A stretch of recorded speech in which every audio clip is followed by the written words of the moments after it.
प्रिय विद्यार्थियों, आज हम बीए थर्ड सेमेस्टर विषय शिक्षा शास्त्र के paper dimensions in education Hindi में शिक्षा में आयाम पेपर कोड EDU 202 की सेकंड यूनिट की चर्चा करेंगे। आज का हमारा टॉपिक है ह्यूमन राइट्स, हिंदी में मानव अधिकार। उन सभी अधिकारों को मानव अधिकार कहा जा सकता है जो मानवीय गरिमा को बनाए रखने के लिए आवश्यक है। इन अधिकारों के उपभोग करने और उनकी रक्षा करने का अधिकार प्रत्येक व्यक्ति को है।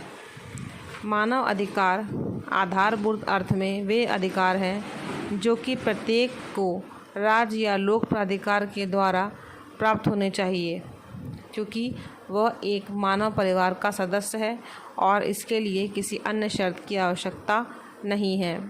प्रत्येक राज्य का प्रथम लक्ष्य अपने नागरिकों का अधिकतम विकास करना होता है, जो तभी पूरा हो पाता है जब सभी नागरिकों को वह कुछ सुविधाएं उपलब्ध करा सके।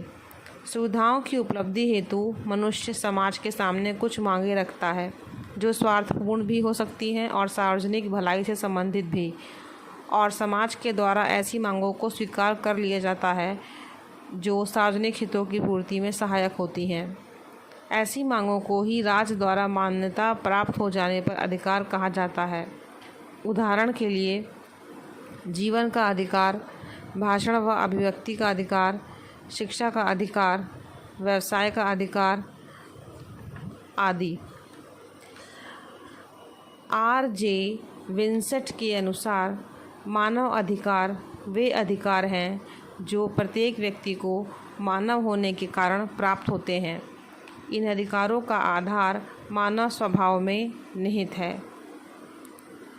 प्लानो और ओल्टन के अनुसार मानव अधिकार वे अधिकार हैं जो मनुष्य के जीवन, उसके अस्तित्व एवं व्यक्तित्व के विकास के लिए अनिवार्य है।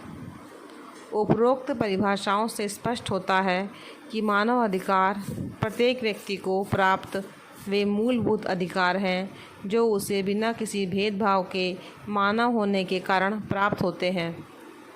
ये अधिकार न तो पैदा किए जा सकते हैं और ना ही खरीदे जा सकते हैं। ये व्यक्ति के व्यक्तित्व के सर्वांगीण एवं चहुमुखी विकास के लिए अनिवार्य परिस्थितियाँ हैं। ये सभी राजनीतिक, सामाजिक व सांस्कृतिक परिदृश्यों में प्रत्येक व्यक्ति को मिलने आवश्यक हैं, अन्यथा उसके व्यक्तित्व का हनन एवं प्रतिष्ठा का विनाश हो जाएगा। ये बहुआयामी यथा राजनैतिक, सामाजिक, आर्थिक व सांस्कृतिक हैं तथा इन्हें समाज की स्वीकृति एवं राज्य का संरक्षण प्राप्त होता है। कानून मनुष्य की गरिमा को, जीवन को, अस्तित्व को बनाए रखने के लिए कानून द्वारा मानव अधिकारों को संरक्षण दिया जाता है। यही कानून ह्यूमन राइट्स को यानी कि मानव अधिकार को संरक्षण प्रदान करते हैं और मनुष्य के जीवन का विकास इन्हीं मानव अधिकारों के माध्यम से होता है। मनुष्य के जीवन के विभिन्न पहलुओं का विकास, उसके अस्तित्व का विकास और उसके व्यक्तित्व का विकास भी मानव अधिकारों के माध्यम से ही होता है। धन्यवाद।